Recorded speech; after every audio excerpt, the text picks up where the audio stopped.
Imagine a story or manga with elements and vibes of Full Metal Alchemist, Jujutsu Kaisen, and Demon Slayer.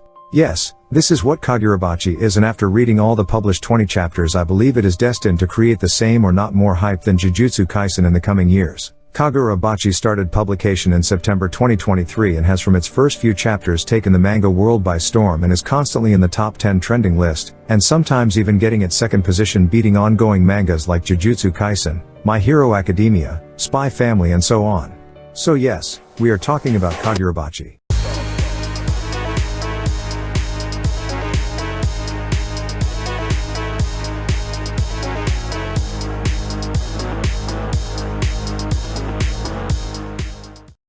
What makes a manga successful? I believe a nice story, good pacing and great art style makes a good manga, and this checks all the boxes of success. Without spoiling more than the first chapter, as far as the story and world of Kagurabachi goes, we are shown that in the world of Kagurabachi sorcerers live among normal people, but unlike JJK, their existence is not hidden from the normal world.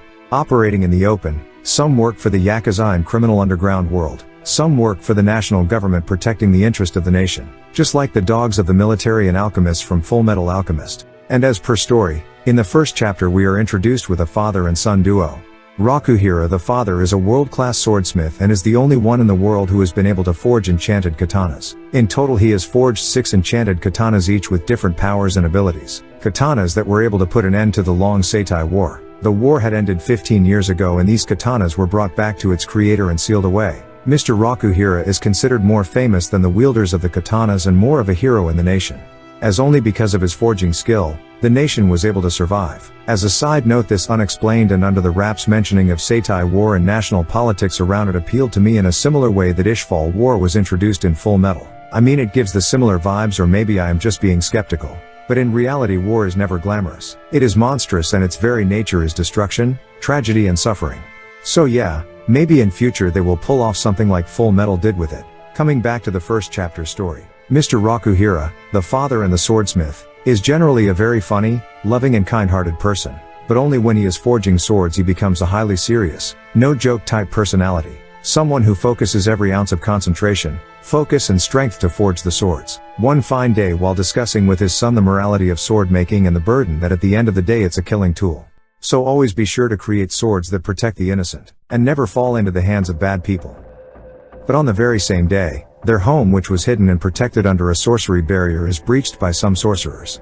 By the time his friend and creator of that barrier arrives to help, it was already too late. Those sorcerers kill Mr. Rakuhira, destroy their home and steal away those enchanted blades. All of this happening in front of his son, who being a mere child could not help and saw his father's death and life's work taken away in front of his eyes. In tears over his father's dead body, he promises that he will find all the people behind this, kill them and bring back his father's sword. Surprisingly, in just one chapter we not only see about the past war, the present events and characters, but also a 3-year time jump, showing a mature son on hunt for the killers and people behind it. He has now become a skilled swordsman, and although he does not have any idea where the blades are and who is responsible for it, but he is on the lookout for clues and information.